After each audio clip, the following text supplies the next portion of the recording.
in case you can't tell, this is going to be a little bit different. And this was several months ago now, I was going through, like, looking at different YouTube videos and kind of brainstorming for potential ideas that I could do for the channel to kind of mix things up. And kind of inspiration struck, and I was like, oh, it would be really cool to like film a set of videos with kind of my reaction as I'm reading through a book, and then edit them together in one kind of continuous stream. And it wouldn't really be a review. I still thought it would be pretty entertaining, and I kid you not, I'd been on YouTube for like maybe an hour or so, looked through probably 20-30 videos. I came up with that idea, and like 10 seconds later I clicked on a video and it was a guy who'd done the exact same thing I was talking about. So not super original, and I've tried it a couple of times and it hasn't really worked. But I decided to try it because I'm reading, or just started, The Fault in Our Stars by John Green. This is a YA contemporary, which is a genre that I really have no desire normally to read. For whatever reason though, like in the past month, I've been in the mood for a lot like lighter content, which I know sounds weird because this is a book about cancer patients, so the content is not light. When I say light, I mean more like in the writing style and the ability to digest it easily. So like I said, this isn't really going to be a review. It's going to be kind of like a book walkthrough, I guess is probably the best way to describe it, at least what I'm envisioning this. So this will probably be very spoilery. I'll be talking about content and each of the chapters, or at least sections of the book. I read the first chapter, and this follows Hazel, who has cancer, and at this point it's metastasized to her lungs, and she's not expected to live very long. She's attending this cancer support group, which sounds about as depressing as John Green is making it out to be. Suddenly she shows up one day in the support group. There's a guy, and he's a good looking guy, and he's very interested in her, and his name is Augustus. So that's basically where I am. Two thoughts on the first chapter. First of all, obviously Augustus is going to teach Hazel how to live, and he's going to die. So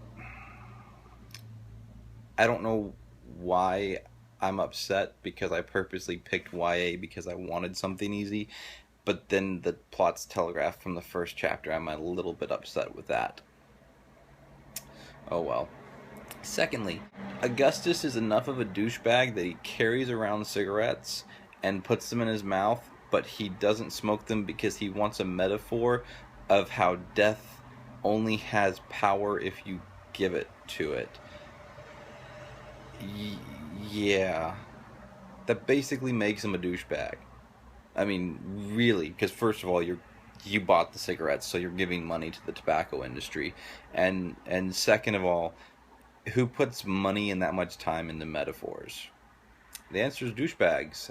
That's who. So I only have like 80-90 pages left in the book.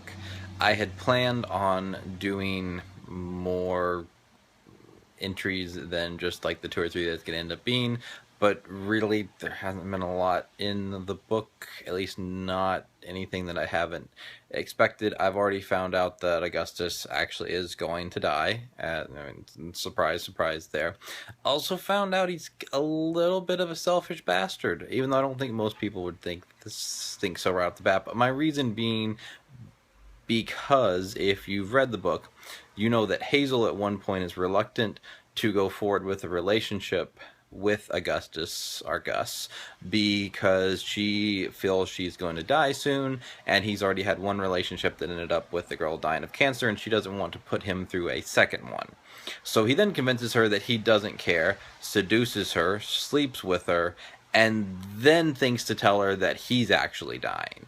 So someone is very obviously concerned with the idea of not getting into a relationship if one party's going to die. The other person says it doesn't matter, even though they know they're dying.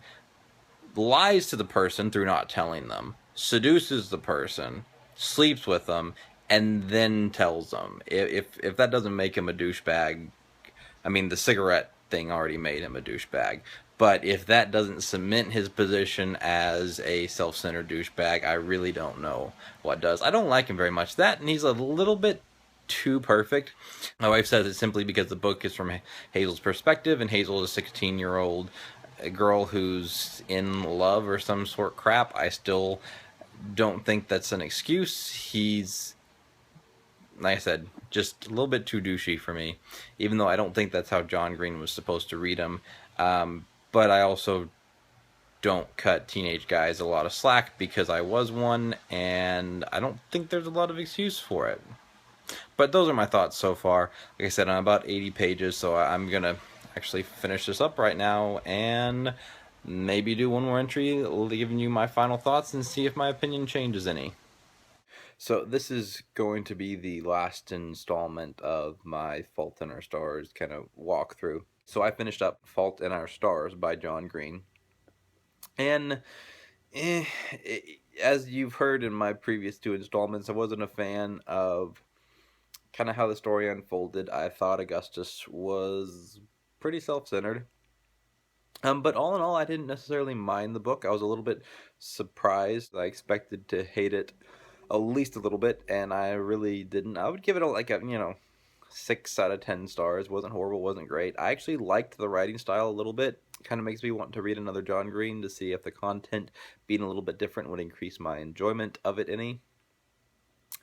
And yeah, other than that, I also want to say that I've never gone through cancer, and I definitely didn't go through cancer as a teenager. So if this book means something to you, or one of the characters means something to you because you've gone through this, or someone close to you's gone through this, my intent was not to poke fun of anyone.